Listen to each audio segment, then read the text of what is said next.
Blog Talk Radio. Oh, it's time to get real. Oh, yeah.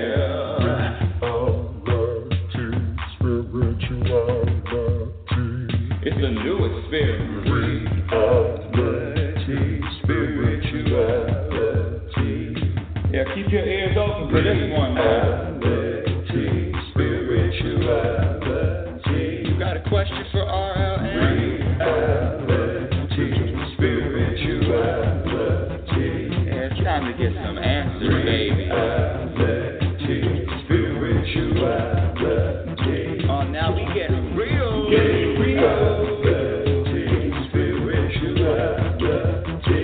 it's time to get down.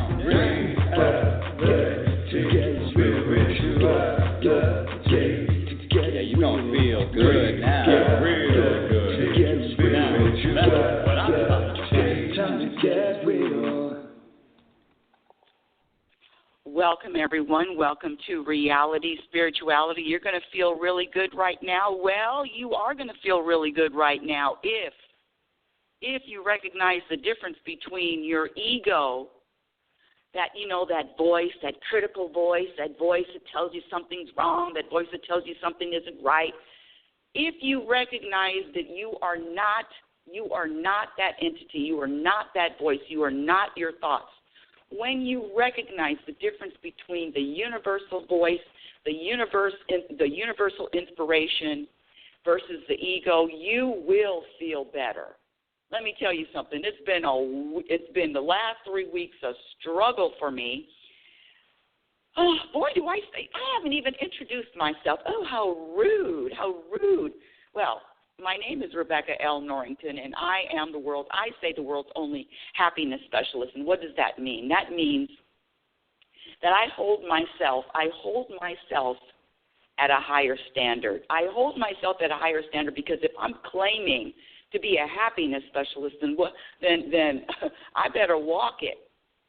And let me tell you, my dear audience, I've been walking it, especially in the last 2 weeks.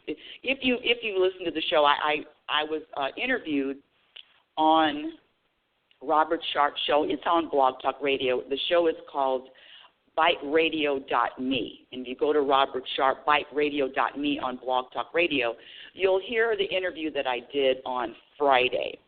And the interview was about the death of my mother. My mother died October the 29th. And really what lessons and how did I grow and how am I handling it and how am I navigating through this journey of a death of a loved one, a death of a parent. And now both of my parents are dead. And so it's a really interesting time for me because I'm forced, that's right, forced to practice everything that I teach. I'm forced to practice everything that I know to be true. And I'm forced, and the reason why I'm forced because if I'm not practicing, if I fall back into this ego way of thinking, I'm telling you I would be miserable. One of the questions that was asked of me on Friday was, how do you handle the loss? How do you handle the loss of your mother? How are you handling the loss? And I have to say that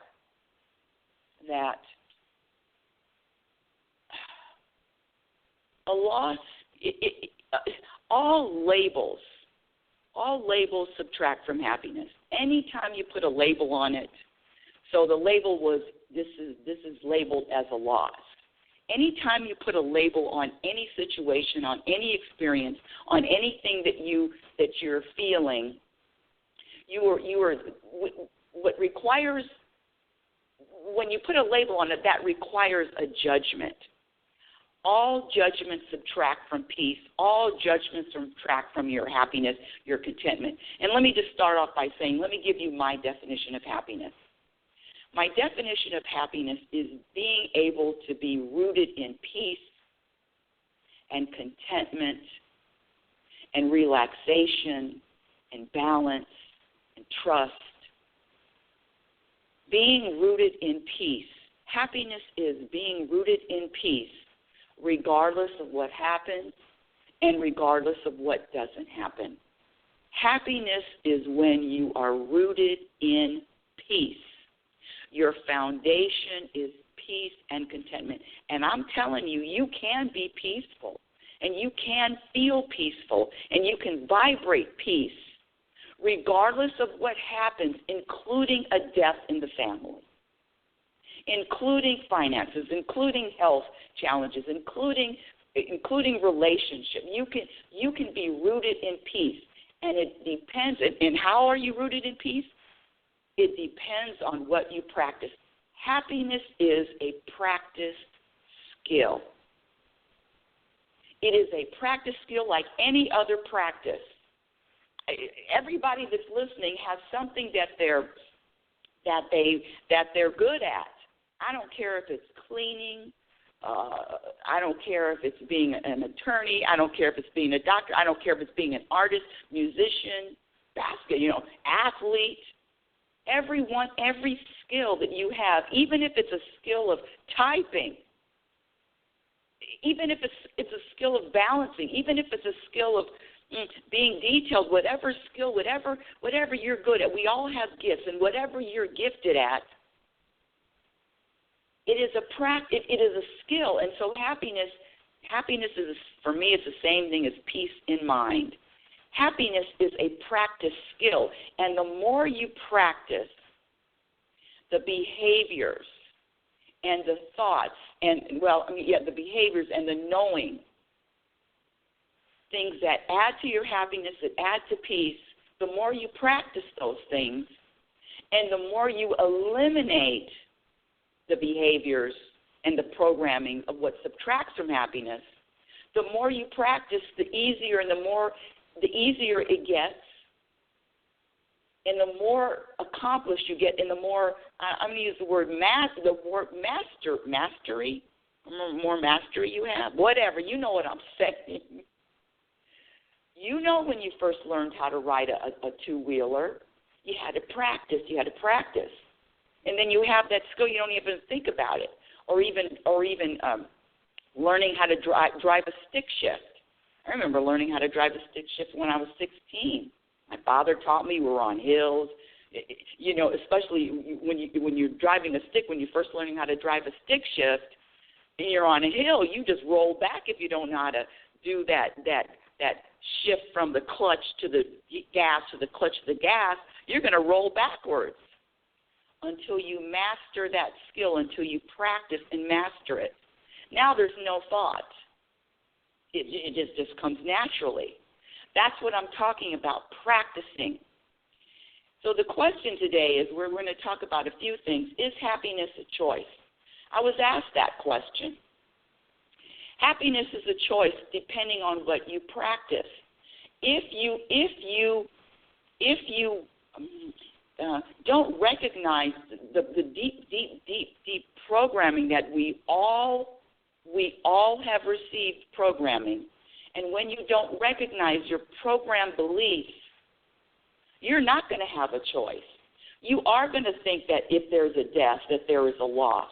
You are going to think that, okay, now there's a death, now the next thing I have to do is mourn. All of these words and these labels are something that we, as when you're born, you didn't have a concept of mourning. You didn't have a concept of loss. You didn't have a concept of judging. You were taught all of these things: how to judge, how to put labels, how to basically be a robot and follow the herd, follow the cats, be cattle. I don't want to say you're herd animals, but I mean if you're not recognizing the programming, that's a program. I don't have to believe that. I don't have to feel that. That is a program. Let me give you a little hint. Just go back to this. As a child, when I say child, I mean baby, from being born to 6 months to a year to 2 years, before we got the programming. Would any of those, ask yourself this question, would any of those things affect that baby? Baby 6 months old, year old, you tell the baby, hey, baby, your mother died. 6 months old, the baby's just going to do what the baby does. You tell the baby in a year, mourning. I mean, not honestly, but I'm sorry, mothers. That baby, when the baby is born, it's going to suck on anybody's breast as long as there's milk. There's no attachment. There's really no attachment when you're born. So attachments are programs. Expectations are programs. Judgments are programs. These beliefs are programs. And so this life, this journey is really about recognizing the programs and rising above it and not allowing those programs to dictate anything from your feelings, from your behavior, from anything that you're doing. And I'm telling you, this death of my mother just took me into warp speed here as a happiness specialist. Warp speed. I have let go of having any expectations. I have let go. I'm talking about in my day-to-day life. I have let go of having attachments. I have let go of blaming other people. I've let go of taking anything personally. I have surrendered. I surrender 90% of the time, willingly. But the death of my mother has forced me to go to even another level. Because I'm telling you, people, especially after she left a lot of my family's belongings to the handyman, Jesus, my mother left a lot of her belongings to the handyman. Now, when I first realized this, trust me, I know I'm a happiness specialist, but the human got to me, and I'm telling you, I blame my mother, I blame the handyman, I blame the attorney that drew this document up. I took it personally. I didn't want to surrender to reality. I didn't want to let go of a family property. I didn't want to let go of a house that was my family's house. I was attached. So whatever is going on in your life, let me just say this, and it is a difficult concept, but that concept of whatever is happening, there is an opportunity. There's an opportunity for growth. There's an opportunity for elevation, evolution. There's an opportunity to elevate. There's an opportunity of even being more conscious. Because consciously I know that whatever happens to me is happening for my betterment, and what happens to me is the best. Now, my ego doesn't agree. My ego has a problem with how everything is unfolding. Oh, it's got a big problem with it. And the more I identify with my ego, guess what? I'm detaching from the universe. The more you identify with the ego's thoughts, the ego's feelings, you detach from the universe. There is a struggle. It is a struggle. This man-made ideas, these man-made beliefs versus a bigger universal plan. Listen, we are all eternal beings. We're eternal. This is a very small step. This is a very small stop. Blink your eyes, and this lifetime is going to be over. But we are eternal beings, all of us.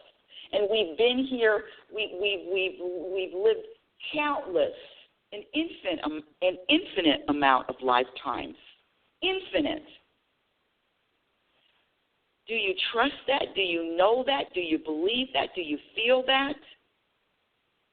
Because if you don't, and when you don't, you're going to find problems And you're going to find things that are wrong everywhere you turn. You turn to the right, there's a problem. You turn to the left, there's a problem. You go forward, you look behind you, there's always a problem. Right? Look at the world. Isn't there it's just nothing but problems. And when I say that, that's my ego talking. There's nothing. This is a big problem.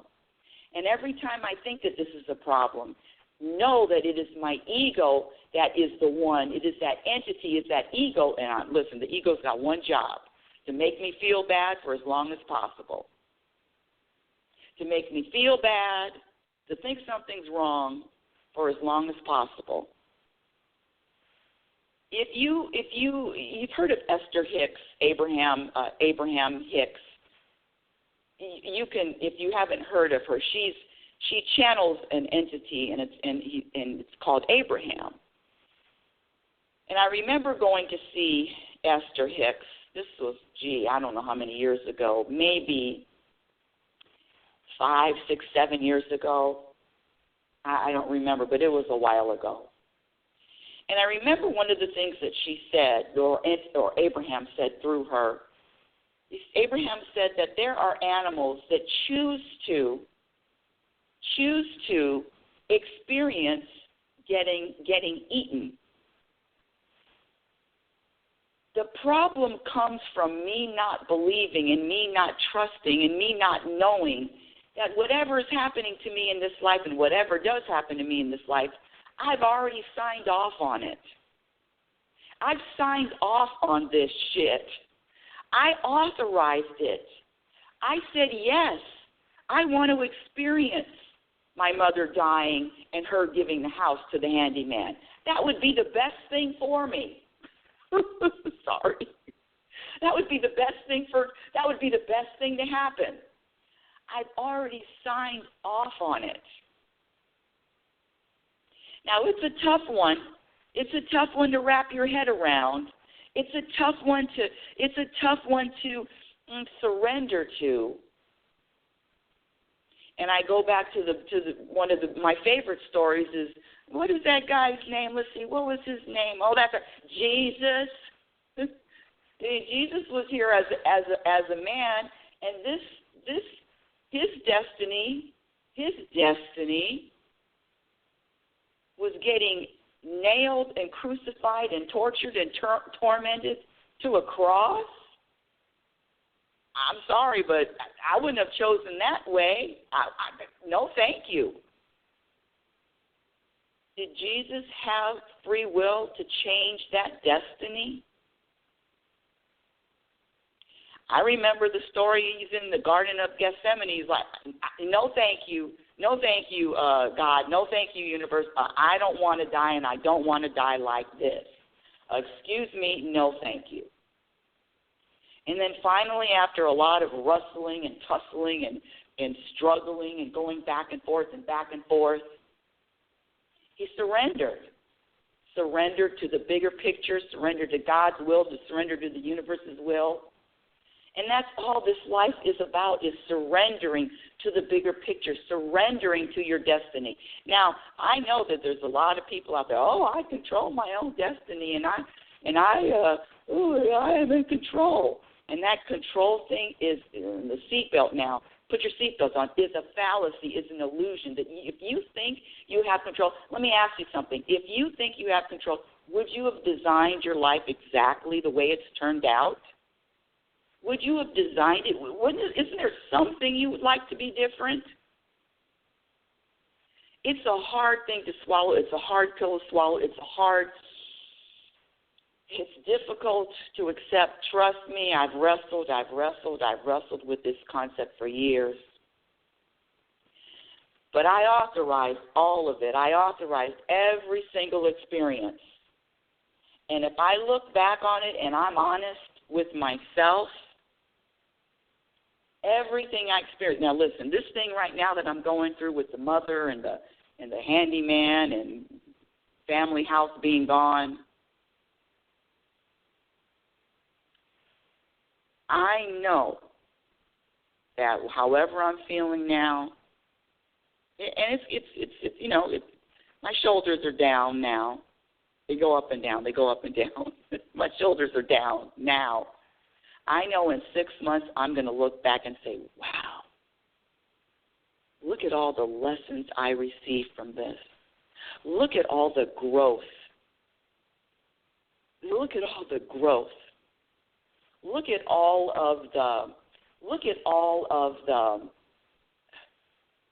the good that came from this. I mean, when I really look back, I know, because in my life I've looked back when I'm in difficult situations where, it felt like a hurricane. I know that there's going to be growth from all of this uncomfortable feeling, from all of this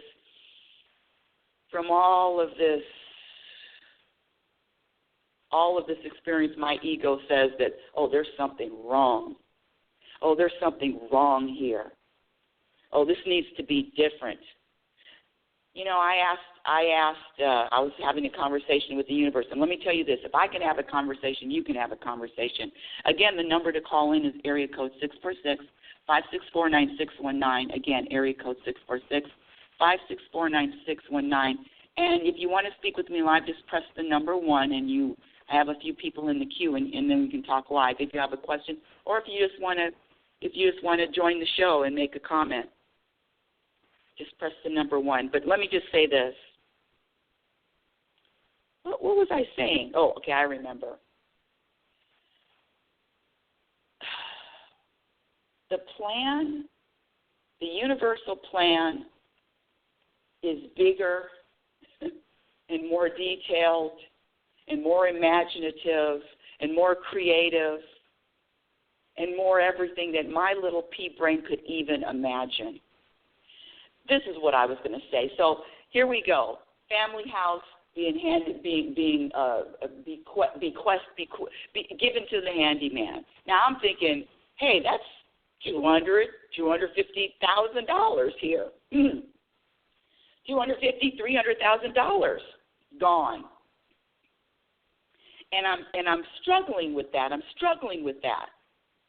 And the universe says to me, what is really the issue? One of the things I love to do is get all the way down to the least common denominator, to find the real truth. Why am I really bothered?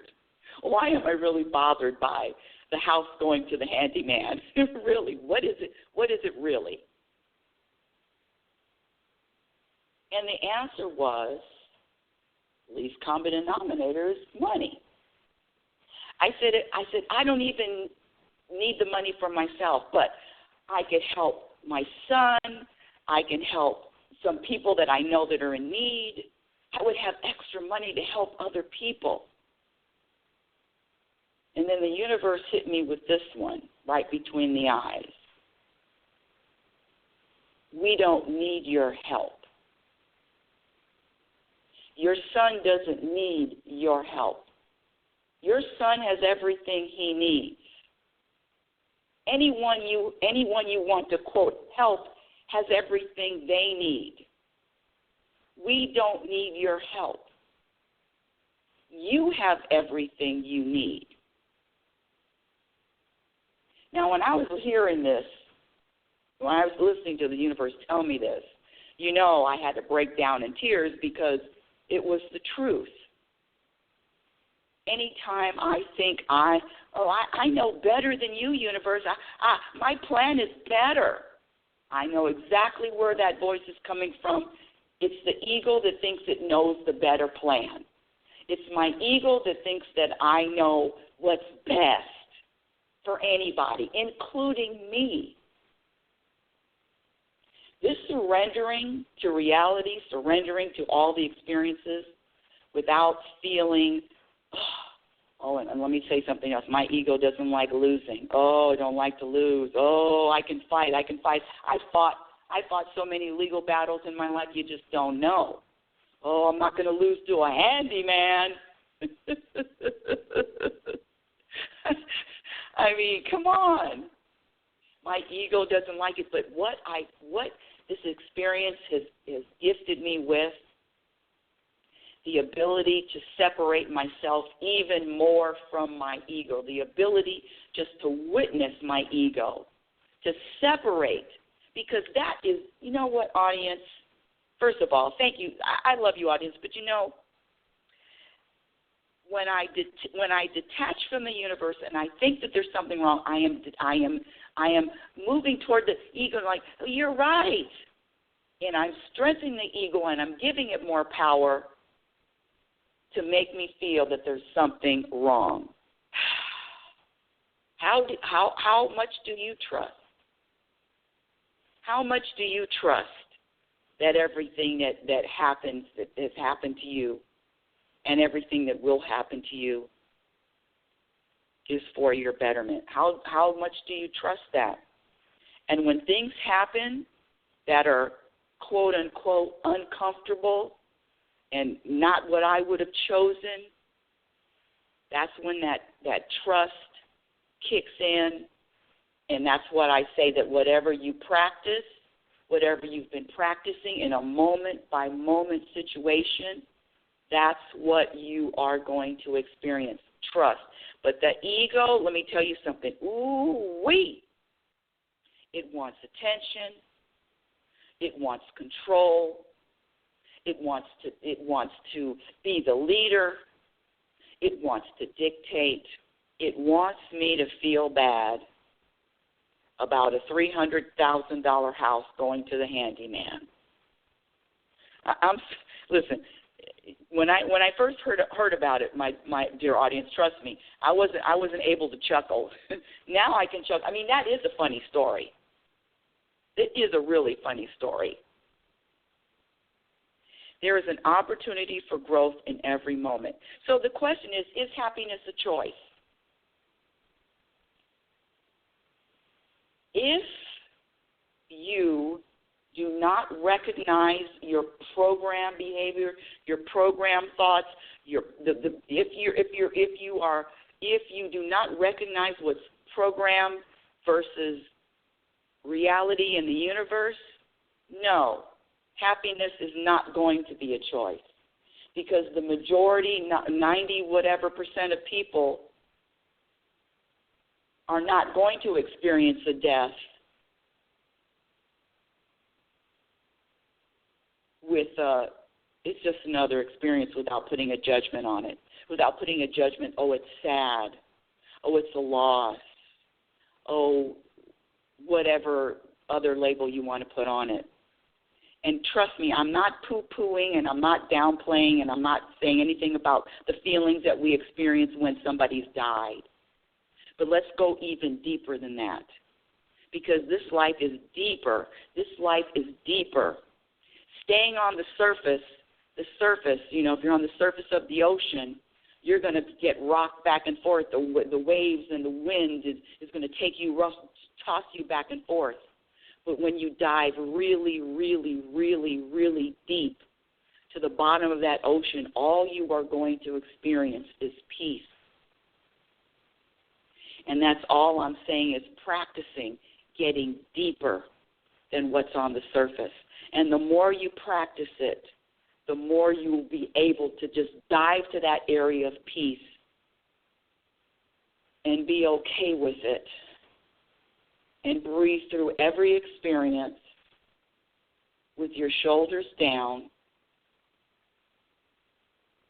What I'm talking about is not an easy practice.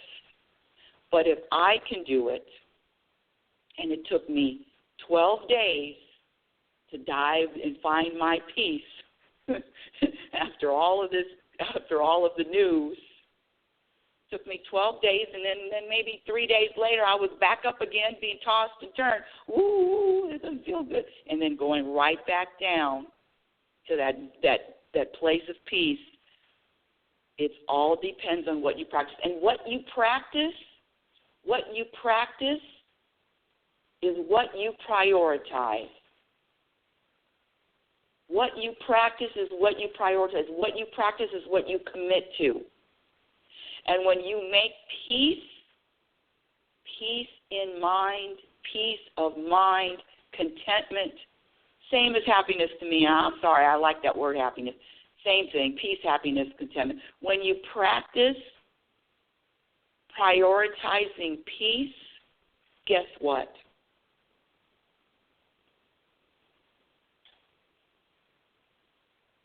You will choose peace in every situation. That means you're not going to argue with anyone. That means you're not going to blame anybody. That means you're not going to complain. You're not going to be critical. That means you're going to let things go. That means you're going to that means you're going to accept every situation. When you practice peace, you're also practicing acceptance. Acceptance, peace. Resisting, you can feel the difference. You can feel the difference. There was a moment that, listen, Jesus just accepted, okay, all right, okay, here we go, kill me, acceptance. There was an acceptance. And when that acceptance came, there was also a wave of peace, because there is no way a person can be tortured and stabbed and ridiculed and nailed to a cross and then say, in the middle of all that, forgive them because they don't know what they're doing. That is a state of peace. Happiness is a state of mind. That is a state of peace. And that is where the practice comes in.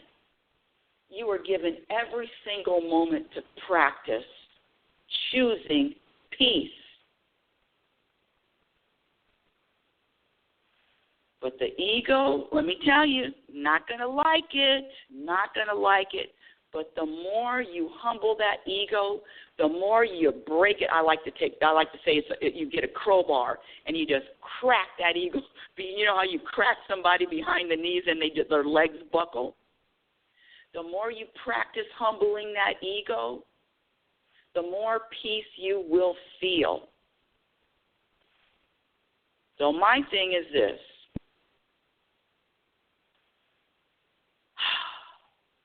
Accepting, letting go of a $300,000 house.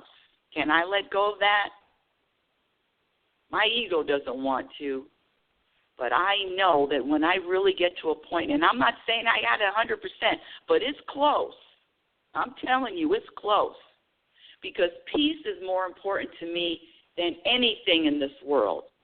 Peace, you know what? If you told me, I'll give you $500 million, but you won't have any peace, or you'll have less peace, I'm not going to take it. I'm not going to take it. So, and look at the world. Look at these people. You have evidence all around you. Look at these people that are, quote, celebrities, power, that have everything. From the Michael Jacksons to the Robin Williams to the Elvis, all these people with everything. To the I like athletes. I like athletes, and there's certain athletes that are just so touchy. Ooh, if you insult them, ooh. There's no peace there. I don't care how much money you have. I don't care how many things you have. I don't care how much whatever you have. Physically what you have, if there's no peace, what do you have? I've told this story before, but I'm going to share it again because I love this story. I was on a conference call years ago, maybe when Oprah had her belief show that she put out. It was a series, I think it was 8 weeks. So I was on a conference call, and of course we were muted, but Oprah was talking about how she met the Pope when he was visiting the United States. And she said, I'm using my Oprah voice now. I knew he was a man of God because he had so much peace. And then she said, I got to do Oprah now. I wish I had some of that peace. Oprah, who has everything, said she wishes she had some of that peace. You gotta make a decision. What are you going to prioritize? Peace or what man or what this global world or what this world, this man-made world prioritizes. And let me tell you something. You're not going to get an award. You're not going to get an award. You're not going to get any recognition for wanting to be more peaceful. They don't offer Tonys and Grammys and Emmys for being a peaceful, for contributing peace to this planet. When I say contributing peace, because what you are is what you are contributing to the world. You're angry, you're contributing anger to the planet. You're blaming, you're contributing that to the planet. You're criticizing, you're contributing that to the planet. You don't get an award for that. Yet, I mean, if I got, and you know what? When you're really at peace, you don't need recognition, you don't need an award, you don't need anything. There is nothing that is needed or wanted when you are at peace. It is a practice, my dear audience. Peace is a practice.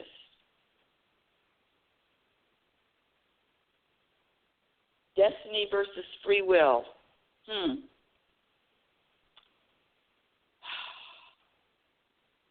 If I really, really, really, really, really, really connected,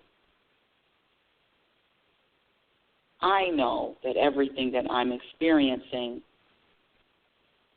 is going to get me to another level of consciousness.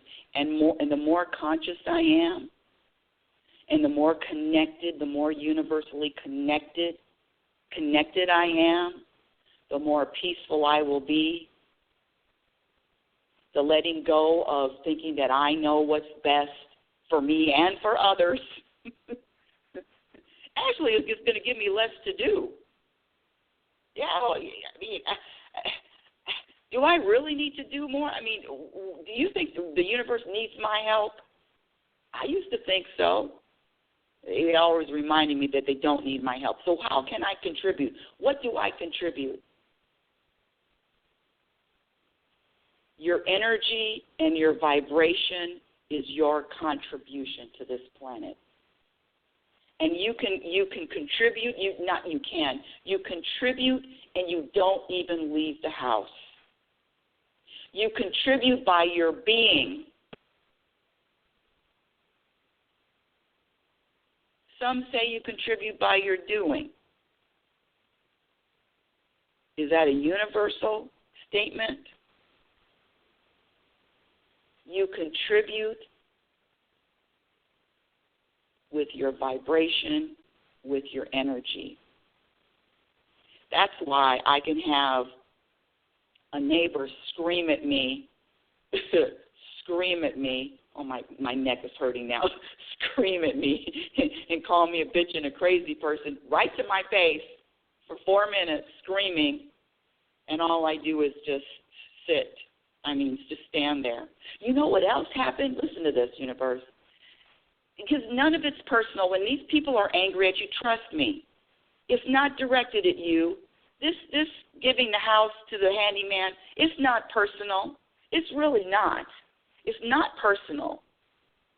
My mother had nothing to do with it. It's a bigger plan. It's a bigger picture. I was driving. This was about 2 weeks ago, and I was at a stoplight.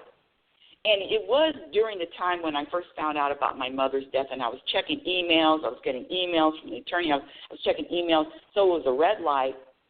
Yes, I had my phone, and I was checking, okay, this is an email. You have to, I had to coordinate her cremation, all of this stuff. It was a day of all. It was just a day like that where a lot of business had to take place.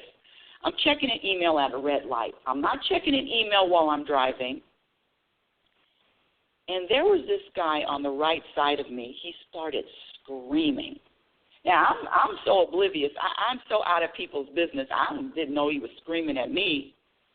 And I hear this screaming, and I look to the right, and he's looking in my direction.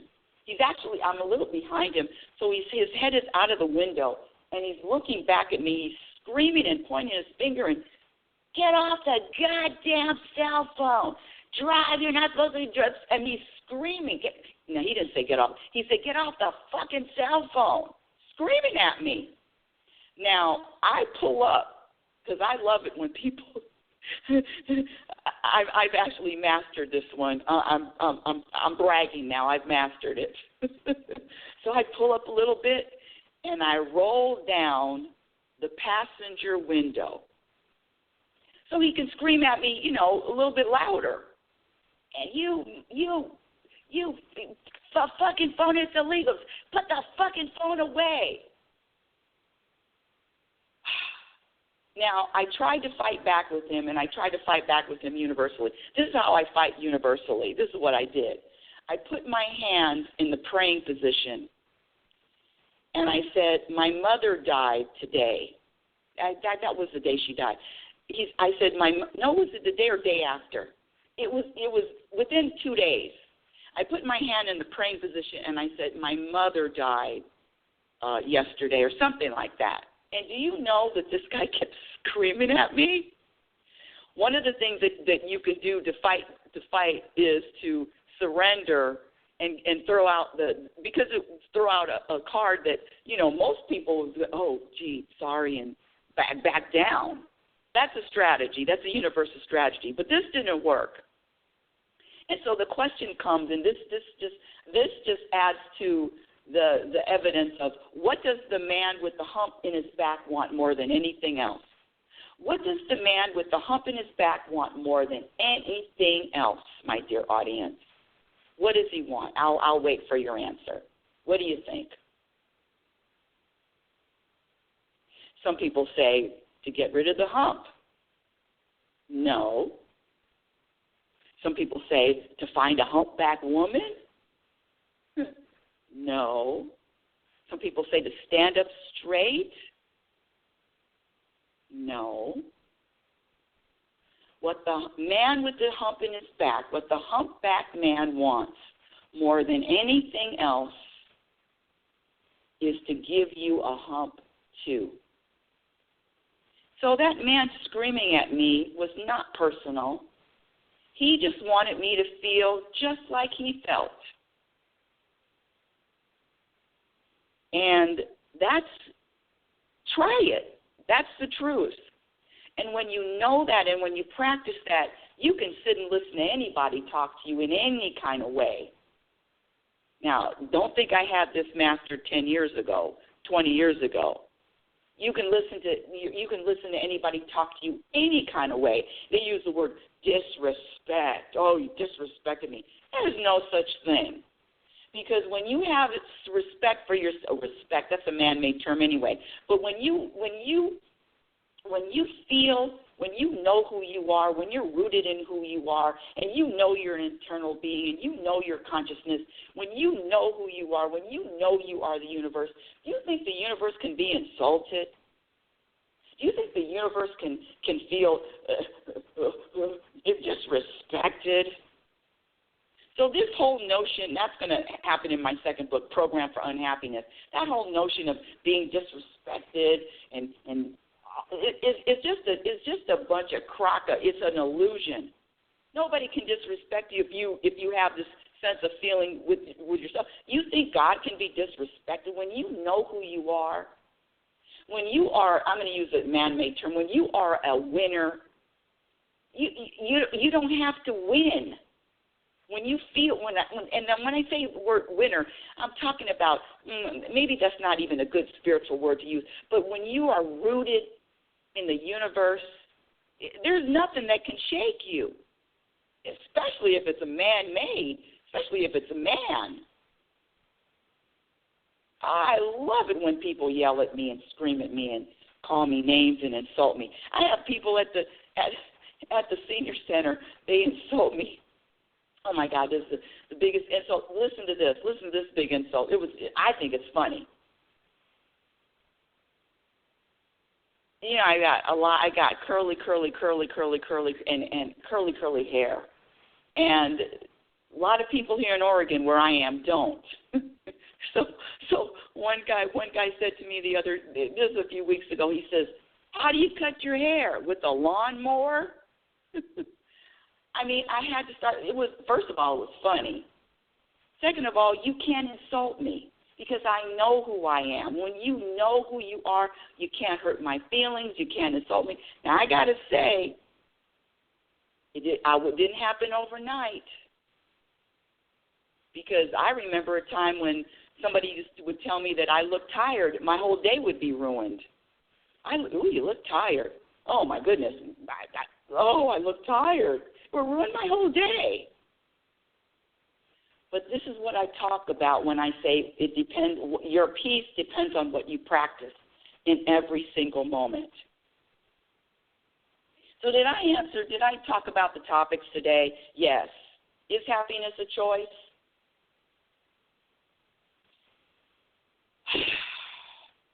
Not for 98% of the population. Free will versus destiny. I'm giving it up. I know I signed off on all this stuff. I know I signed off on everything that I'm experiencing.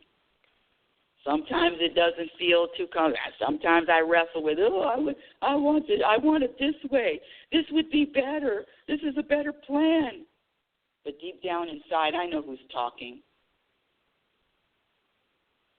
I know the truth.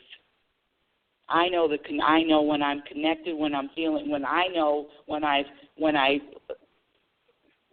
allow the ego to be in charge, then I'm not going to feel good. And it's all about witnessing. It's not about vilifying the ego. It's just witnessing what the ego does and its job. Listen, I give the ego props. If it wasn't for the ego, I wouldn't be taking showers, and I'd walk out of the house with plaids and paisley. Actually, that's probably a fashion statement now. Plaids and paisley. And the ego's got its purpose. But its purpose is not to dictate how I'm going to feel in any moment. You just can't do it. It's not his job. His job is to make me feel bad and disconnect. Know that everything is in order. Let me just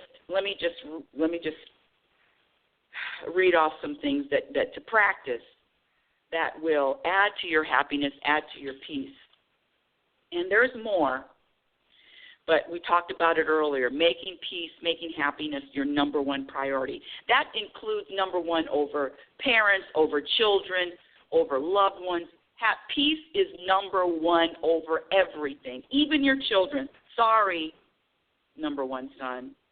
So you're making a moment-by-moment commitment wanting to be more peaceful, surrendering to the moment, humbling the ego. You know what else I didn't talk about? Being yourself. That's another discovery. This programming, I didn't even know who I was until I started going on this journey of wanting to find and wanting to feel more peaceful or happier. Being yourself, being okay with being yourself, total acceptance of yourself, of others, of the world, of life, of experiences. Living consciously, being self-aware. There is not one thing I say when I go out into the public, not one thing I say when I'm out and about in the world that I'm not conscious about. Not one thing. It's exhausting. It's exhausting being conscious. And what is consciousness?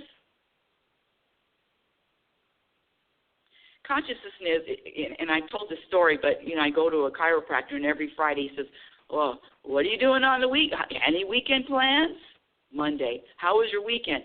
Consciousness is just not being a robot.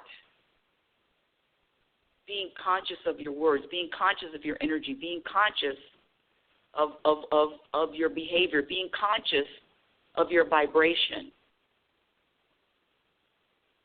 Now, you're going to go up and down, and you're going to feel all kinds of ways, and that brings me to my other one. We talked about acceptance. Accept all of it. Accept everything that you're experiencing, the highs, the lows, the uncomfortable, all of it, without judgment. No more criticizing you, no more criticizing self, no more thinking that you're doing something wrong or not doing enough. Let go of all criticism, because the universe loves, and accepts everything about you. You don't have to do one thing. You don't have to change. You don't have to be different. You don't have to try. Just relax. Let those shoulders go down. Being okay with uncertainty. Woo-wee, that's a good one. Being okay with uncertainty, that means I don't know what's going to happen next week. I'm not planning tomorrow. I mean, I have a couple of plans, scheduled. Somebody's coming to look at the window that was cracked, those kind of things. But really, I'm just going to sit back with my hands behind my head and allow the universe to drive. I'm going to trust, let go. I'm going to choose my focus. I'm going to witness the ego versus allowing the ego to dictate how I feel. I'm going to stay out of everybody else's business. Let me tell you something. That staying out of everybody else's business brings so much peace. When you stop noticing what anybody else is doing, that's from your personal life to the world. I don't notice, and I could care less what anybody else is doing. It's not my job. It's not my plan. It's not my business. When you stay out of everybody else's business, you will be more peaceful. I don't even care if they're your twin. Stay out of their business. So the more you practice behaviors that add to happiness and you eliminate the behaviors that subtract, some of the behaviors that subtract are blaming anybody for the way you feel, comparing yourself to others, noticing what anybody else is doing. We talked about that. Thinking anything is serious, that's a big one. This is serious. This is important. The only thing that's important, the only thing that's serious to me is being at peace. That's important to me, and everything else is not. And this is another one. Let me just throw this out before we get off the show, because I have a lot of people in the queue, but nobody wants to say nothing. But that's all right. That's all right. Acceptance. Here we go. This is a big one. Wanting somebody else to think what you think is important is important. That includes me. I've lived long enough, and I've given out so much free advice to so many people. And let me tell you something. And I think being happy and being at peace is number one. But that doesn't mean everybody else does. And am I okay with that? Yes, I am, finally. I'm just sharing the message. I'm just sharing that whatever I think is important is not going to be important to anybody else. And I had to learn that the hard way. The reason for my show and the reason for me talking and having this radio show, my dear audience, is this. You don't have to learn it the hard way. I've been through the hard way. I'm giving you the answers to the test.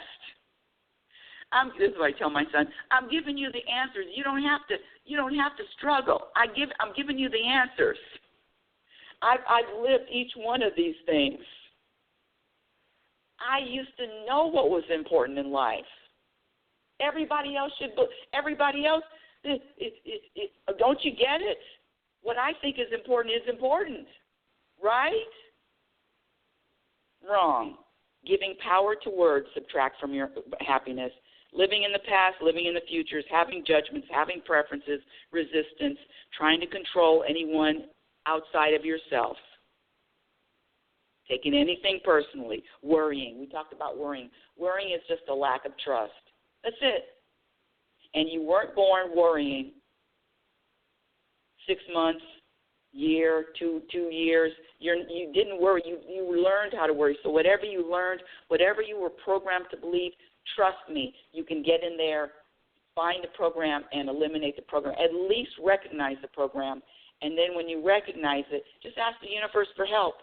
How do I let go of this program? How do I let go of this? Don't think I'm up here trying to do this stuff by myself. I ask the universe for help all the time. Help. Help. Help me. Ain't too proud to beg. Help me. Help. Reality Spirituality is heard every Sunday at 9 a.m.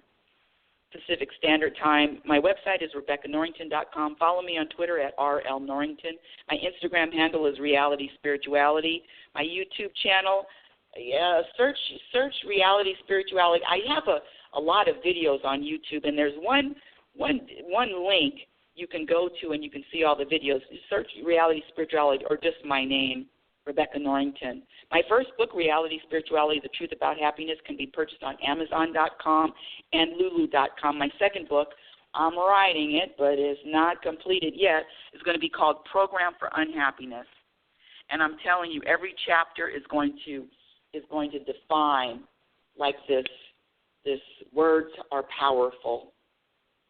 Words are powerful. I don't know, 2 years old, 1 year old, you could call that baby anything, every name in the book, and that baby look at you, where's my milk? Until next time, my dear audience, I want you to remember who you are. You're a physical extension of the universe. Oh, and I want to say that I am available for speaking engagements, weekend.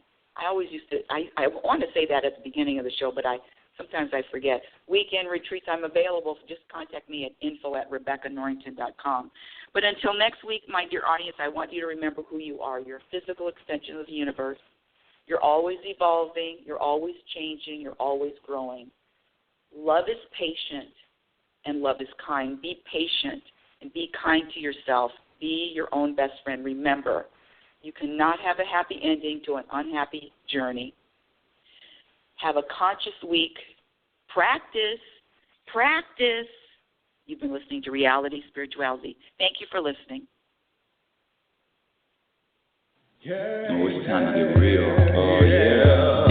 Reality Spirituality. It's the new experience. Reality Spirituality. Yeah, keep your ears open for this one now. Spirituality. You got a question for RLN? Reality Spirituality. Yeah, it's time to get some answers, baby. Reality Spirituality. Oh, now we get real. Reality Spirituality. Yeah, it's time to get down. Reality Spirituality. Yeah, you gonna feel good now. Get real.